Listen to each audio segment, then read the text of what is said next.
نحمده ونصلي ونسلم على رسوله الكريم اما بعد فاعوذ باللہ من الشیطان الرجیم بسم اللہ الرحمن الرحیم۔ سلسلہ قرآنی واقعات لے کر ایک مرتبہ پھر آپ کی خدمت میں حاضر ہیں۔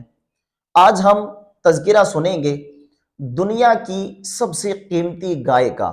جی ہاں، یہ وہ گائے ہے کہ اس کا تذکرہ قرآن مجید فرقان حمید میں کیا گیا، اور اس گائے کے واقعے کی وجہ سے قرآن مجید کی سب سے بڑی سورت سورہ بقرہ کا نام سورہ بقرہ رکھا گیا۔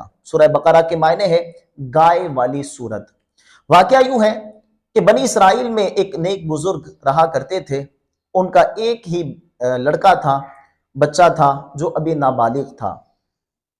ان کے پاس فقط ایک گائے تھی، اس کے علاوہ کوئی ساز و سامان ایسا نہیں تھا کہ جو اپنے بچے کے لیے چھوڑ جاتے۔ جب ان کا وقت آخر آیا تو انہوں نے ایک جنگل میں جا کر ایک جھاڑی کے قریب اس گائے کو یہ کہہ کر چھوڑ دیا کہ اے اللہ پاک، میں اس گائے کو اس وقت تک تیری امانت میں رکھتا ہوں جب تک میرا بچہ بڑا نہ ہو جائے۔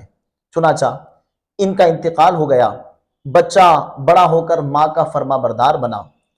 اس نے رات کے 3 حصے کر رکھے تھے، ایک حصہ عبادت کرتا، ایک حصہ ماں کی خدمت کرتا اور ایک حصہ آرام کیا کرتا تھا۔ صبح کو جنگل جاتا، لکڑیاں کاٹ کر لاتا، اسے بیچ کر اپنا گزر بسر کیا کرتا تھا۔ چنانچہ ایک دن ماں نے بیٹے سے کہا کہ بیٹا، تمہارے والد نے ایک گائے کو تمہارے لیے اللہ کی امانت میں دیا تھا، اب وقت آ گیا ہے کہ تم اس گائے کو واپس لے آؤ، لہذا جنگل میں فلاں جھاڑی کے قریب جاؤ اور یوں دعا کرو، اے ابراہیم و اسماعیل و اسحاق علیہم السلام کے رب، میرے والد نے جو امانت تیرے پاس رکھی تھی وہ مجھے لوٹا دے۔ چنانچہ دعا قبول ہوئی، فوراً ہی ایک گائے اس نوجوان کے پاس آ کر کھڑی ہو گئی۔ گائے کا رنگ پیلا تھا، دیکھنے میں یوں لگتا تھا کہ جیسے سورج کی کرنیں اس میں سے نکل رہی ہوں۔ چنانچہ یہ گائے کو لے کر گھر آیا۔ ماں نے کہا کہ بیٹا، اس گائے کو بازار میں لے جاؤ اور 3 دینار میں فروخت کر دو، لیکن جب سودا طے ہو جائے تو پھر مجھ سے مشورہ کرنے آنا۔ چنانچہ یہ نوجوان گائے کو بازار لے کر گیا۔ اس وقت میں گائے کی قیمت 3 دینار ہی ہوا کرتی تھی۔ چنانچہ یہ بازار لے کر گیا تو اسے ایک فرشتہ ملا، ایک گاہک کی صورت میں فرشتہ ملا، اور اس گاہک نے اس نوجوان سے کہا کہ کیا یہ گائے بیچتے ہو؟ اس نے کہا ہاں بیچتا ہوں۔ تو اس گاہک نے کہا کہ 3 کے بجائے میں تمہیں 6 دینار دیتا ہوں، لیکن شرط یہ ہے کہ ماں سے مشورہ کرے بغیر مجھے ابھی ابھی یہ گائے فروخت کرو گے۔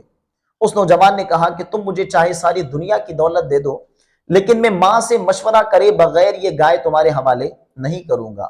چنانچہ یہ نوجوان گھر گیا، ماں سے مشورہ کیا، ماں ماجرا سمجھ گئی اور کہا کہ وہ کوئی انسان نہیں بلکہ فرشتہ ہے، لہذا تم اس سے مشورہ کرو کہ وہ ہمیں اس بارے میں کیا مشورہ دیتے ہیں کہ آیا اس گائے کو ہم فروخت کر دیں یا نہیں۔ چنانچہ پھر کے پاس پہنچا اور مشورہ کہ آپ گائے کے بارے میں کیا حکم دیتے ہیں۔ تو اس فرشتے نے کہا کہ آپ اس گائے کو ابھی فروخت نہ کریں بلکہ اسے ابھی اپنے پاس رکھیں، چند دنوں بعد اسرائیل تمہارے پاس یہ گائے تلاش کرتے ہوئے آئیں گے تو انہیں یہ گائے فروخت کرنا، اور اس کی قیمت یہ رکھنا کہ اس گائے کے چمڑے میں جتنا سونا آ جائے وہ سب اس کی قیمت ہوگا۔ سبحان اللہ، اتنی مہنگی ترین گائے۔ اب چند دن گزرے تھے کہ بنی اسرائیل میں ایک واقعہ رونما ہوا یوں کہ بنی اسرائیل میں ایک مالدار ترین شخص رہتا تھا جسے عامیل کہا جاتا تھا۔ اسے اس کے چچا کے دونوں لڑکوں نے قتل کر دیا اور لاش کو ویرانے میں پھینک دیا، اور صبح کو شور مچا دیا کہ ہمیں قاتل کا پتہ چاہیے تاکہ ہم اس سے دیت حاصل کریں۔ ان کا ارادہ یہ تھا کہ مال وراثت سے بھی اچھا خاصا حصہ ملے گا اور دیت سے بھی ہم مال حاصل کر لیں گے۔ چنانچہ بنی اسرائیل حضرت موسیٰ علیہ السلام کی خدمت میں حاضر ہوئے اور سارا ماجرا عرض کیا۔ حضرت موسیٰ علیہ السلام نے ارشاد فرمایا کہ رب فرماتا ہے کہ تم ایک گائے ذبح کرو اور اس کے گوشت کا ایک ٹکڑا مقتول کو مارو، مقتول زندہ ہو کر خود اپنے قاتلوں کا پتہ بتا دے گا۔ لہذا حضرت موسیٰ علیہ السلام سے وہ عرض کرنے لگے کہ اے موسیٰ علیہ السلام، کیا آپ ہم سے مذاق کر رہے ہیں کہ گائے سے مقتول کے زندہ ہونے کا کیا تعلق؟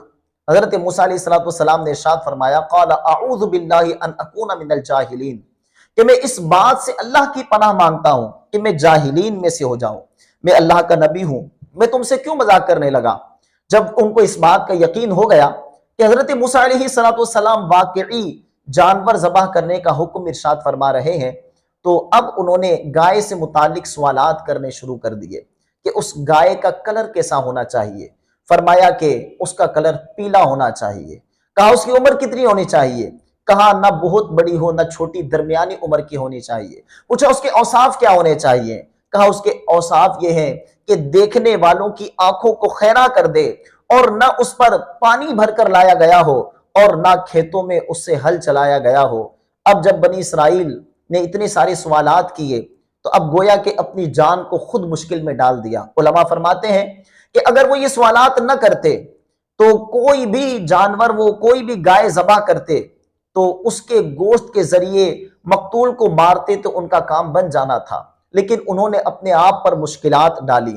اب پیلے کلر کی گائے ڈھونڈے، ایسی گائے کہ جو درمیانی عمر کی ہو، ایسی گائے کہ جس پر پانی بھر کر کبھی نہ لایا گیا ہو، جس سے ہل نہ جوتا گیا ہو۔ چنانچہ اب وہ اس گائے کو تلاش کرنے لگے۔ بالآخر تلاش کرتے کرتے اس نوجوان کے پاس پہنچے اور نوجوان سے گائے خریدنی چاہی۔ اس نے وہی قیمت رکھی جو فرشتے نے بتائی تھی کہ اس کے چمڑے میں جتنا سونا آئے گا وہ سب سونا اس کی قیمت ہوگا۔ نہ چاہتے ہوئے بھی انہوں نے یہ سودا منظور کر لیا۔ اب جب جانور کو ذبح کر کے اس کے گوشت کے ٹکڑے سے اس مقتول کو مارا گیا تو مقتول زندہ ہو گیا، اور اس نے اپنے قاتلوں کا پتہ بتایا اور پھر واپس انتقال کر گیا۔ پیارے اور محترم اسلامی بھائیوں، اس واقعے میں ہمارے لیے عبرت و نصیحت کی بہت سی باتیں ہیں۔ ایک یہ کہ اگر کوئی شے اللہ پاک کی امانت میں رکھی جائے تو اللہ تبارک و تعالی اس کی امانت کو ضائع نہیں کرتا، بلکہ اس میں برکت عطا فرماتا ہے۔ لہذا جب بھی کبھی گھر سے نکلیں تو اپنے گھر بار کو اللہ کی امانت میں دے کر جائیں، اور اپنے مال و اسباب کو اللہ کی امانت میں کر دیں۔ اللہ تبارک و تعالی اس کی حفاظت بھی فرمائے گا اور اس میں برکت بھی دے گا۔ دیکھیں کتنی برکت دی کہ اس گائے کی قیمت 3 دینار تھی، لیکن انہیں اس کے چمڑے کے برابر سونا ملا۔ لہذا اللہ کی بارگاہ میں امانت رکھنے میں نہ امانت ضائع ہوتی ہے بلکہ اس میں برکت ہو جاتی ہے۔ دوسری چیز، اس نوجوان نے اپنی ماں کی اطاعت کی، ماں کی فرما برداری کی تو اسے یہ ثمرہ ملا۔ اگر وہ ماں کی اطاعت نہ کرتا اور ماں کے مشورے کے بغیر 3 کے بجائے 6 دینار میں فروخت کر دیتا تو ظاہراً اسے 3 دینار کا فائدہ تو ہو جاتا، لیکن اصل میں اسے کتنا بڑا نقصان ہوتا یہ آپ خود سمجھ سکتے ہیں۔ پھر تیسری چیز یہ کہ جب کوئی اللہ والے، کوئی بزرگ ہمیں کوئی چیز بتائیں تو ان سے اس کے متعلق بہت زیادہ سوالات نہ کریں، بلکہ وہ جس طرح کہیں اسی طرح کر لیا جائے۔